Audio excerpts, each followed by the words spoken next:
Guys, இந்த படத்தில் விக்ரம் பிரபு நடித்த இருக்கப்பற்று படத்தோடைய ரிவ்யூ தான் நாம் இந்த வீடியோவில் பார்க்க போகிறோம்.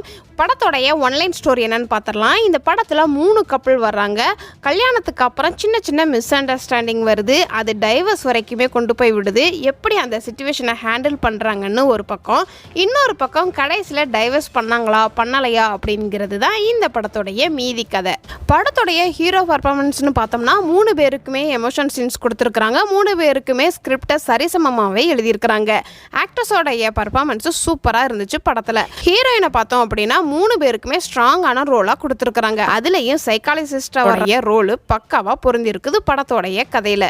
படத்தில் காமெடின்னு தனி ட்ராக்லாம் போடாமல் டயலாக் மூலமாகவே காமெடியை கவுண்டர் கொடுத்துட்டு போயிருக்கிறாங்க. கவனிச்சோம்னா நமக்கு சிரிப்பு வரும். மனோபாலா பாத்ரூமில் வச்சு ஒய்ஃப் கிட்ட ஃபோனில் பேசும் காமெடி நல்லாவே ஒர்க் அவுட் ஆயிருக்குது. விதார்த்தோடைய ஒய்ஃபாக ஒருத்தவங்க வருவாங்க. அவங்களுடைய டைமிங் காமெடி நல்லாவே இருக்குது. இந்த படத்தில் வில்லன்கிற ரோலே இல்லை. சினிமாட்டோகிராஃபரை பாராட்டியே ஆகணும். படத்தை ஃபுல்லாகவே கலர்ஃபுல்லாக கொடுத்துருக்கிறாரு. இந்த படத்துடைய ஸ்க்ரீன் பிளேன்னு பார்த்தோம்னா எங்கேயுமே வளவலன்னு இழுக்காம என்ன சொல்ல வந்திருக்கிறாங்களோ அதை கரெக்டாக படத்தில் கொண்டு வந்திருக்கிறாங்க. இந்த படத்தில் சாங்ஸ் இருக்குது. ஆனால் ஒவ்வொரு ஹீரோக்கும் ஒவ்வொரு லவ் சாங்ஸ்லாம் வைக்காம சீனுக்கு பின்னாடி அந்த சாங்ஸ்லாம் வந்து கடந்து போகுது. அதனால ஆடியன்ஸுக்கு எங்கேயுமே போர் அடிக்கல. இந்த படத்துடைய பிஜிஎம்னு பார்த்தோம்னா லவ் சப்ஜெக்ட்டுக்கு ஏற்ற மாதிரி சூப்பராக இருக்குது.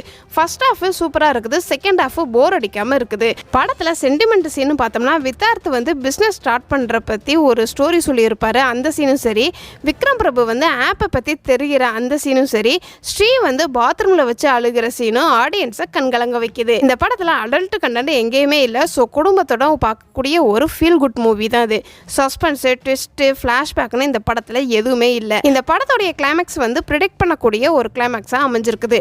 இந்த படம் வந்து கேங்ஸ்டர் ஆடியன்ஸுக்கெலாம் பிடிக்குமா அப்படிங்கிறது ஒரு டவுட்டு தான். ஆனால் ஃபேமிலி ஆடியன்ஸுக்கும் இந்த படத்தில் நடிச்சிருக்கிற ஒவ்வொரு ஹீரோயின்ஸோடைய ஃபேன்ஸுக்கும் கண்டிப்பாக இந்த படம் பிடிக்கும்.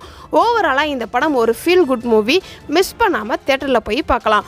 இந்த படம் நீங்கள் பார்த்துட்டீங்க அப்படின்னா உங்களுக்கு எப்படி இருந்துச்சு அப்படிங்கிறத கமெண்ட்ஸில் சொல்லுங்கள். டாடா பாய்.